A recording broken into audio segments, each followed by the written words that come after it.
Hey everybody, Captain Chemo here, and in this video tutorial I'm going to show you how I add clouds to give my images more of a wow factor. For instance, this moonshot here, it's just the moonshot.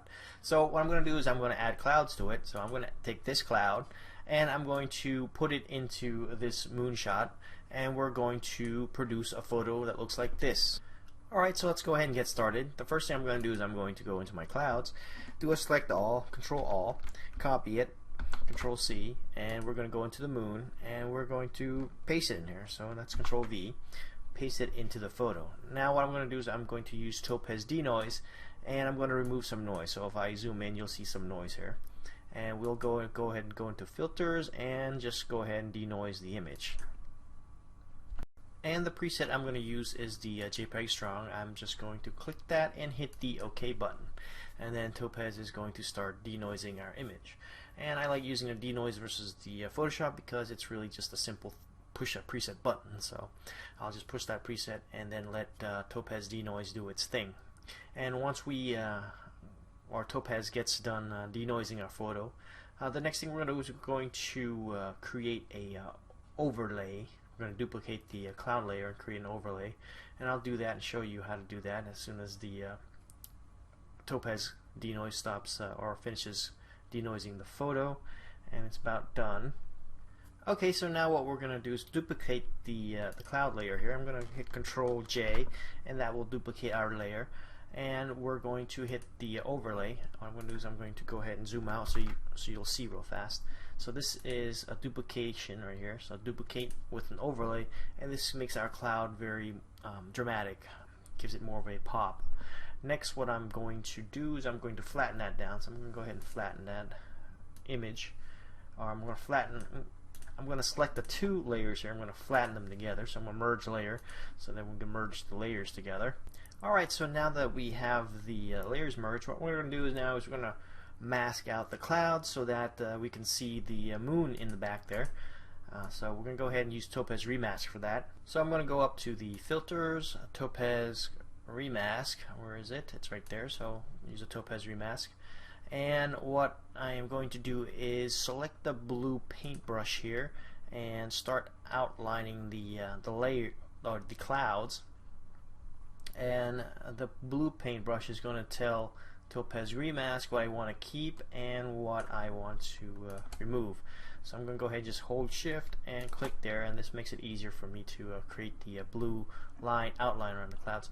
So now I'm going to go ahead and use the paint bucket tool, the red paint bucket tool, and click on the outside here. This is the area that I don't want. The green is the area that I want, and the blue will tell Topaz what to keep and what to delete. So once that is done, hit the compute mask, and Topaz Remask will compute it, and this is our mask. So if we want to see what it did or what it kept, this is what it kept. So this is the cloud, and this looks good. I'm going to hit OK, and now we have the cloud that's remasked. You can see the mask here, but there's also the cloud in the bottom, which we don't want. We can delete that, and then we have our cloud here with the mask, and now you can see the moon. And we're almost done. The next thing we're going to do is duplicate the background layer. So let's go ahead and select the background layer and then hit Control J, Command J on the Mac, and what this will do is duplicate our layer, and what we're going to do is we're going to change the mode here to overlay, and this will give the more detail to the moon here. Okay, so we have one last thing and we'll be done. What we're going to do now is we're going to go ahead and use a layer adjustment here, hue and saturation, and what I'm going to do is, because the moon is very black and white, I'm going to give some color to the moon. So we'll use the hue and saturation layer to do that. What I do is I'll hit the colorize, and this will give the moon a little bit of a tint, and we have a reddish tint, which is not what we want, but if you like it, you can use it. What I want is I want more of a bluish tint, so I'm gonna go ahead and go to the bluish area here and just play around with the hue that will fit well with the photo itself.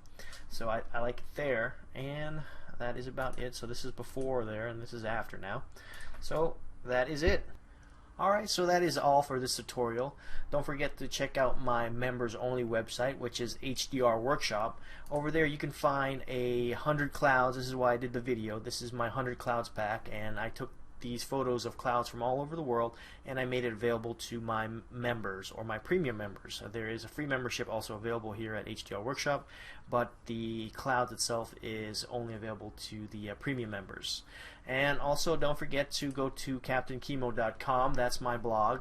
You can see my latest photos as well as get discount codes for all the software that I use. So until next time, this is Captain Kimo signing out.